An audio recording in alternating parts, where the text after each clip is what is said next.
ഇന്നത്തെ നമ്മളുടെ സ്റ്റോക്ക് അനാലിസിസിൻ്റെ ഭാഗമായിട്ട് നമ്മളിന്ന് സെലക്ട് ചെയ്തിരിക്കുന്ന IRCTCയുടെ സ്റ്റോക്കാണ്. അതിൻ്റെ 1 മന്ത് ചാർട്ടാണ് ഇപ്പോൾ നമ്മൾ എടുത്തു വെച്ചിരിക്കുന്നത്. ഈ ചാർട്ടിൽ നമുക്ക് ജസ്റ്റ് അനാലിസിസ് എങ്ങനെ നടത്താമെന്നുള്ളതാണ് ഞാൻ നോക്കുന്നത്. എന്തായാലും ഈ പറയുന്ന 1 വീക്ക് ആണെങ്കിലും 1 മന്ത് ആണെങ്കിലും വലിയ വ്യത്യാസം കാണാൻ പോകുന്നില്ല. 1 വീക്കിൻ്റെ കുറച്ചുകൂടെയും ഒരു ഷോർട്ട് ചെയ്തിട്ടുള്ള അല്ലെങ്കിൽ 1 മന്തിൻ്റെ ഒരു എക്സ്പാൻഡ് ആയിട്ടുള്ള ഒരു വെർഷനാണ് ഈ പറയുന്നത് 1 വീക്ക് അല്ലെങ്കിൽ വീക്ക്ലി ചാർട്ട് എന്ന് പറയുന്നത്. സോ വലിയ വ്യത്യാസങ്ങൾ സാധാരണ ഇതിൽ കാണാൻ വഴിയില്ല. എങ്കിൽ പോലും നമുക്കൊന്ന് നോക്കാം. ഈ ചാർട്ട് ഇതിൻ്റെ മന്ത്ലി ടൈം ഫ്രെയിമിൽ ഏകദേശം നമുക്ക് ഈ ഒരു ഭാഗത്തായിട്ട് ഒരു അത്യാവശ്യം നല്ല രീതിയിലുള്ള ഒരു സപ്പോർട്ടാണ് നമുക്ക് തന്നിരിക്കുന്നത്. നല്ല സപ്പോർട്ടെന്ന് പറഞ്ഞു കഴിഞ്ഞാൽ നിങ്ങൾക്ക് ഇവിടെ കൃത്യമായിട്ട് കാണാൻ പറ്റും. ഇവിടെ ഈ ഒരു റേഞ്ചിൽ കൃത്യമായി നല്ലൊരു ബ്രേക്ക് ഔട്ട്, ഒരു വോളിയത്തോടു കൂടിയിട്ട് നല്ലൊരു ബ്രേക്ക് ഔട്ട് മൊമെൻറ്റം ക്യാൻഡിൽ നൽകി. അതിനുശേഷം വീണ്ടും ഈ ഒരു റേഞ്ചിനെ റീടെസ്റ്റ് ചെയ്തു. ആ റീടെസ്റ്റ് ചെയ്തത് വീണ്ടും ഒന്നുകൂടെയും അതേ ലോയെ ബ്രേക്ക് ചെയ്യാൻ നോക്കി, നടന്നില്ല.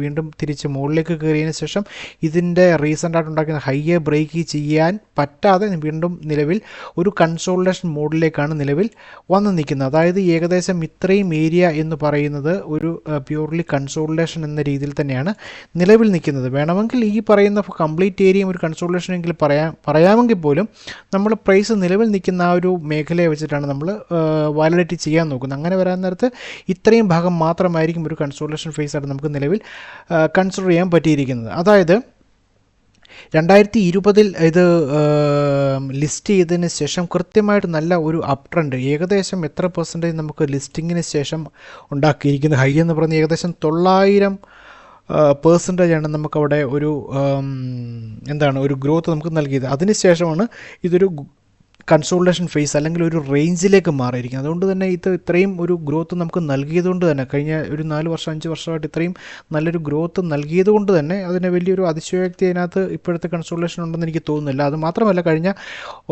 ഒരു വർഷമായിട്ട് ഈ മാർക്കറ്റ് ആണെങ്കിലും പൊതുവെ ഒരു ഡൗൺ ട്രെൻഡ് അല്ലെങ്കിൽ ഒരു കൺസോളിഡേഷൻ മോഡിലായതുകൊണ്ട് നമുക്ക് ഈ സ്റ്റോക്കും ഓവറോൾ മാർക്കറ്റ് ഡൗൺ ട്രെൻഡിലായിരിക്കുമ്പോൾ അതിൻ്റെ ഒരു റിഫ്ലക്ഷൻ ഈ ഒരു സ്റ്റോക്കിലും ഉണ്ടാകാൻ സാധിക്കും. എന്താണെന്ന് പറഞ്ഞാൽ നമുക്ക് നേരെ വീക്ക്ലി ചാർട്ടിലേക്ക് മാറും. വീക്ക്ലി ചാർട്ടിൽ ഇതിൻ്റെ എഫക്റ്റ് എത്രമാത്രം ഉണ്ടെന്ന് നമുക്ക് നോക്കാം. നമ്മൾ വരച്ചിരിക്കുന്ന മന്ത്ലി ചാർട്ടിൽ നമ്മൾ വരച്ചിരിക്കുന്ന അതേ ഭാഗത്ത് തന്നെയാണ് നല്ലൊരു സപ്പോർട്ട് അല്ലെങ്കിൽ റെസിസ്റ്റൻസ് ഈ ഒരു മേഖലയെ സംബന്ധിച്ച് നോക്കുകയാണെങ്കിൽ ഇത് റെസിസ്റ്റൻസ് ആയിട്ടാണ് ഈ ഒരു റേഞ്ച് ബിഹേവ് ചെയ്യുന്നത്.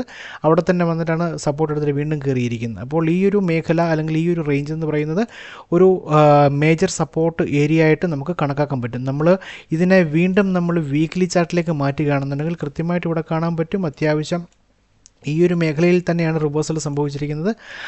ഒരു ഷോർട്ടസ്റ്റ് വ്യൂ എന്ന രീതിയിൽ നമ്മൾ നോക്കുകയാണെന്നുണ്ടെങ്കിൽ നമുക്ക് ഇവിടെ വെച്ചിട്ട് ഇതിൽ വീണ്ടും ഒരു റേഞ്ച് ഗുണം പ്രൈസ് ഇപ്പം നിൽക്കുന്ന ആ ഒരു റേഞ്ചിനെ ബേസ് ചെയ്ത് നമുക്ക് നോക്കുകയാണെങ്കിൽ ഈ ഒരു റേഞ്ചിനെ വീണ്ടും ഒരു സപ്പോർട്ട് ഏരിയ ആയിട്ട് നമുക്കിവിടെ കൺസിഡർ ചെയ്യാൻ പറ്റും. ഈ ഏരിയ അത്യാവശ്യം നല്ല ഒരു റിവേഴ്സൽ സംഭവിച്ചതാണ്. അതുകൊണ്ട് തന്നെ നമുക്കിതിന് നീട്ടി വരയ്ക്കുകയാണെങ്കിൽ നോക്കുകയാണെങ്കിൽ ഇവിടെ നിങ്ങൾക്ക് കൃത്യമായിട്ട് കാണാൻ പറ്റും ഈ ഒരു ഭാഗത്തൊരു റിവേഴ്സൽ സംഭവിച്ചിട്ടുണ്ട്, ഈ ഒരു ഭാഗത്തൊരു റിവേഴ്സൽ സംഭവിച്ചിട്ടുണ്ട്. ഇവിടെ ഒരു കൺസോളിഡേഷൻ രീതിയിൽ ഈ ഒരു മേഖലയിൽ ഒരു റീടെസ്റ്റിങ്ങും അല്ലെങ്കിൽ ഇവിടെ ചെറിയായിട്ടൊന്ന് പ്രൈസ് ഒന്ന് ഇവിടെ ഹിറ്റ് ചെയ്യാൻ ശ്രമിച്ചിട്ടുണ്ട്. അതുപോലെ തന്നെ ഈ ഒരു ഏരിയയിലും പ്രൈസ് റെസ്പെക്റ്റ് ചെയ്യുന്നുണ്ട്. ഇവിടെയും ഇതൊക്കെ തന്നെ. അതായത് ഈ ഒരു റേഞ്ചും ഡെയിലി ടൈം ഫ്രെയിമിൽ ഈ ഒരു റേഞ്ചും അല്ലെങ്കിൽ ഈ ഒരു ഏരിയ അതായത് ഏകദേശം ഒരു 700 റേഞ്ച് എന്ന് വേണമെങ്കിൽ പറയാം. 700 പ്രൈസിൻ്റെ റേഞ്ചിൽ അത്യാവശ്യം നല്ല ഒരു സപ്പോർട്ട് ആൻഡ് റെസിസ്റ്റൻസ് ആയിട്ട് ബിഹേവ് ചെയ്യുന്ന ഒരു റേഞ്ചാണ്. അപ്പോൾ നമുക്കിപ്പോൾ നിലവിൽ നിൽക്കുന്ന ഈ ഒരു അവസ്ഥയിൽ ഡെയിലി ചാർട്ടിൽ നമുക്ക് ഇതിൻ്റെ ട്രെൻഡ് ലൈൻ വരച്ച് നോക്കുകയാണെങ്കിൽ എങ്ങനെയാണ് ഇതിൻ്റെ ട്രെൻഡ് എന്ന് നമുക്ക് നിലവിൽ നോക്കാം. മാക്സിമം നമുക്ക് ടച്ച് കിട്ടത്തക്ക വിധത്തിൽ എല്ലാ മേഖലകളും കൂട്ടിയിട്ടാണ് നമ്മൾ ഒരു ട്രെൻഡ് ലൈൻ വരച്ച് നോക്കാൻ പോകുന്നത്. അതായത് ഇവിടെ ഒരു ടച്ച് കിട്ടി, ഇവിടെ ടച്ച് കിട്ടി, ഇവിടെ ടച്ച് കിട്ടി. ഇതിനെ നമുക്കൊന്ന് സൂം ചെയ്ത് നോക്കുകയാണെന്നുണ്ടെങ്കിൽ നിങ്ങൾക്ക് കൃത്യമായിട്ട് കാണാൻ പറ്റും. അല്ലെങ്കിൽ ഒരു കാര്യം ചെയ്യാം, നമുക്കിതിനെ ഒന്നുകൂടെ ഒന്ന് അഡ്ജസ്റ്റ് ചെയ്ത് വെക്കാൻ നമുക്ക് മാക്സിമം ട്രൈ ചെയ്യാം. ഒന്ന് ജസ്റ്റ് ഒന്ന് ഇളക്കി ഒന്ന് വെക്കുകയാണെന്നുണ്ടെങ്കിൽ നിങ്ങൾക്ക് കൃത്യമായിട്ട് മനസ്സിലാക്കാൻ പറ്റും. ഇവിടെ ടച്ച് കിട്ടി, നമുക്ക് ഇവിടെ ഒരു ടച്ച് കിട്ടി, ഇവിടെ ടച്ച് കിട്ടി. ഈ ലാസ്റ്റ് ടച്ച് കിട്ടിയ ഭാഗത്തെ ഒന്നുകൂടെ നമുക്കൊന്ന് സൂം ചെയ്ത് നോക്കാം. ഈ ഒരു ഭാഗത്തേക്ക് നമുക്ക് വരാൻ നേരത്ത് നിങ്ങൾക്കിവിടെ കാണാൻ പറ്റും ഈ ഒരു ക്യാൻഡിലിൻ്റെ വോളിയം നോക്കുക.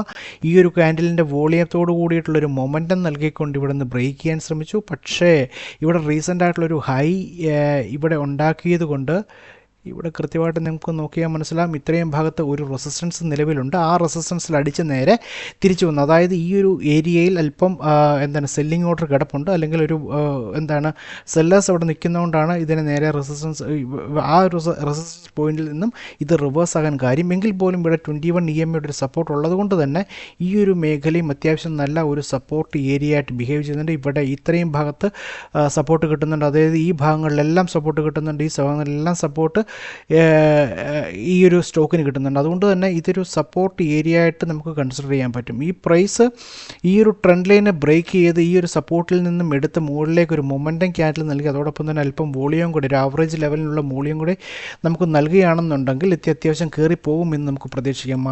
മാർക്കറ്റ് എന്തായാലും ഇപ്പോഴത്തെ അവസ്ഥയിൽ പുതിയ ന്യൂസുകളും അതുപോലെ തന്നെ US-ആയിട്ടുള്ള ട്രേഡ് ടോക്കെല്ലാം നടക്കുന്നതുകൊണ്ട് ചിലപ്പം ഇമ്മീഡിയറ്റ്ലി അതിൻ്റെ ഒരു ഫൈനലൈസേഷൻ സ്റ്റേജിലേക്ക് വരികയാണെന്നുണ്ടെങ്കിൽ മാർക്കറ്റ് മൂവ് ചെയ്യാനുള്ള സാധ്യതയുണ്ട്. അപ്പോൾ ഈ ഒരു സ്റ്റോക്കും മുന്നോട്ട് കയറുമെന്ന് നമുക്ക് പ്രതീക്ഷിക്കാം.